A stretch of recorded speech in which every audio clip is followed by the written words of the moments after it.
B.Ed admission 2026-27 तर विद्यार्थ्यांना 2026-27 मध्ये जर प्रवेश पाहिजे असेल तर विद्यार्थ्यांना त्यांच्या डिग्रीमध्ये किती मार्क्स असणं गरजेचं आहे, त्यानंतर तुम्ही जी CET दिलेली आहे त्यामध्ये तुम्हाला किती मार्क्स लागणार जेणेकरून तुम्हाला 2026-27 मध्ये B.Edला प्रवेश मिळणार, याबद्दल संपूर्ण माहिती आपण या व्हिडिओमध्ये बघणार आहे। कारण भरपूर असे विद्यार्थी आहेत ज्यांच्या कमेंट्स आलेले आहे CET मध्ये आम्हाला एवढे मार्क्स आहेत तर आम्ही 2026-27 साठी पात्र आहे किंवा आमचा नंबर लागू शकते का। तर आणि काही विद्यार्थ्यांना असं सुद्धा आहे की ज्यांना डिग्रीमध्ये सुद्धा काही जे मार्क्स आहे तो सुद्धा क्रायटेरिया विद्यार्थ्यांनी बघून घ्यायला पाहिजे। तर बघा, जर तुम्ही साईडवर आले तर इथे डाउनलोडमध्ये एक ऑप्शन दिलेला आहे CETच्या, यामध्ये एक GR दिलेला आहे, तो GR बघणं विद्यार्थ्यांना गरजेचं आहे।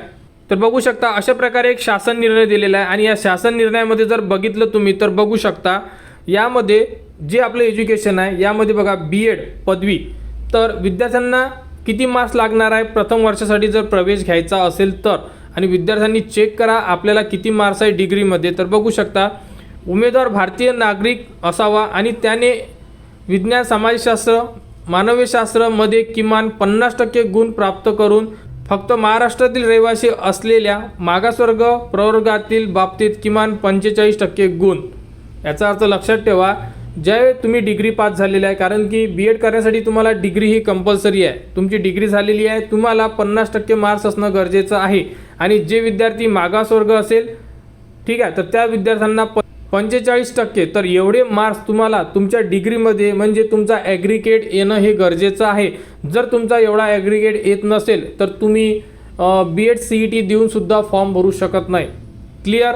आणि यामध्ये जर तुमची जी डिग्री असेल ही जर टेक्निकलमध्ये असेल समजा तर तुम्हाला 55% मार्क्स लागेल, आणि जेही विद्यार्थी मागासवर्गमध्ये येत असेल त्या विद्यार्थ्यांना 50% एवढे मार्क्स तुम्हाला B.Ed करण्यासाठी लागणार आहे। कशासाठी?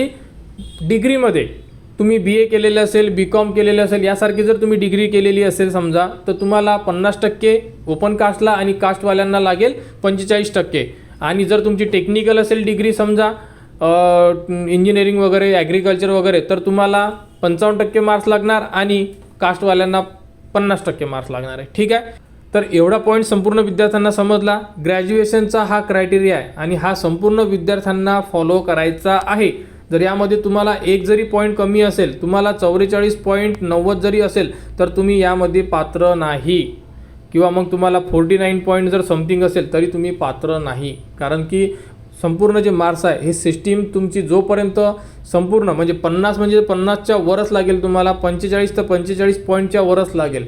ठीक आहे, अशा प्रकारे ही अपडेट होती। आणि त्यानंतरचा एक पॉईंट होता तो म्हणजे की CET मध्ये तुम्हाला किती मार्क्स पाहिजे आहे, की तुम्ही पास आहात किंवा नाही, आणि तुम्ही यामध्ये फॉर्म भरू शकता किंवा नाही, हे सुद्धा आपण याच व्हिडिओमध्ये बघणार आहे। तर बघू शकता सर्वात मेन पॉईंट म्हणजे की CET, तुम्ही CET दिलेली आहे आणि CET मध्ये तुम्हाला किती मार्क्स आहे, तर तुम्हाला पॉझिटिव्हमध्ये 1 जरी मार्क्स असेल तरीही तुम्ही CET साठी फॉर्म भरू शकता। कारण की CET मध्ये असा क्रायटेरिया नाही आहे की पासिंग होण्यासाठी किंवा पास होण्यासाठी तुम्हाला काही मार्क्सचा क्रायटेरिया दिलेला आहे। म्हणजे तुम्हाला 1 जरी मार्क्स असेल तरी तुम्ही CET मध्ये फॉर्म भरू शकता। हां, तुमचा जो नंबर लागेल तो जे कॉलेज तुम्ही टाकणार त्या कॉलेजच्या कट ऑफनुसार लागेल, तुमच्या कास्टनुसार लागेल, परंतु तुम्ही फॉर्म भरू शकता। तुम्ही फक्त एकच कंडिशन आहे की CET ही 2026-27 ची दिलेली असली पाहिजे। ते संपूर्ण विद्यार्थी 2026-27 B.Ed ॲडमिशनसाठी इलिजिबल असणार आहे आणि पात्र असणार आहे। क्लिअर। म्हणजे तुम्हाला पासिंगसाठी कोणताही क्रायटेरिया नाही आहे की CET मध्ये तुम्हाला 30 मार्क, 20 मार्क, 10 मार्क्स पाहिजेच तेव्हाच तुम्ही B.Edचा फॉर्म भरू शकता, असं काही नाही आहे। संपूर्ण जेवढे विद्यार्थ्यांनी CET दिलेली आहे तुम्ही B.Ed मध्ये भाग घेऊ शकता। तुम्ही तुमच्या मार्क्सनुसार कॉलेजचे कट ऑफ चेक करून घ्या आणि त्यानुसार आपले कॉलेजेस आपल्या फॉर्ममध्ये ॲड करसाल जेव्हा आपण रजिस्ट्रेशन करू तेव्हा, आणि कॅपराऊंडच्या फॉर्ममध्ये सुद्धा। ठीक आहे, अशा प्रकारे ही अपडेट होती। या व्यतिरिक्त कोणाला कुठेही अडचण असेल तुम्ही कमेंट्स करू शकता, कमेंट्सवर तुम्हाला संपूर्ण माहिती दिली जाणार। आणि ॲक्च्युअल जे डॉक्युमेंट्स तुम्हाला अपलोड करायचे आहेत तो व्हिडिओ या व्हिडिओच्या डिस्क्रिप्शनमध्ये म्हणजे या व्हिडिओला लिंक करून दिलेला आहे, तो व्हिडिओ बघा।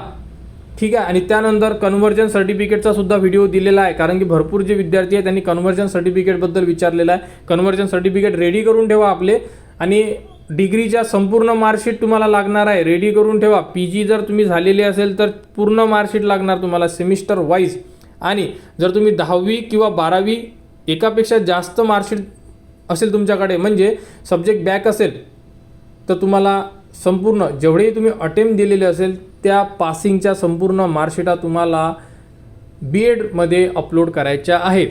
जर तुमच्याकडे नसेल तर आजच रेडी करून ठेवा, कारण की लवकरच आपली जी ॲडमिशन प्रोसेस आहे सुरू होणार आणि सुरू झाल्यानंतर आपल्याकडे वेळ कमी राहणार आहे. तर BEdच्या विद्यार्थ्यांनी आपले डॉक्युमेंट्स रेडी करा.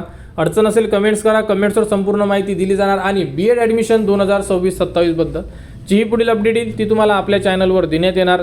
त्यासाठी आपल्या चॅनलच्या कनेक्टमध्ये राहा, चॅनलला सबस्क्राईब करा व हा व्हिडिओ इतरांपर्यंत शेअर करा.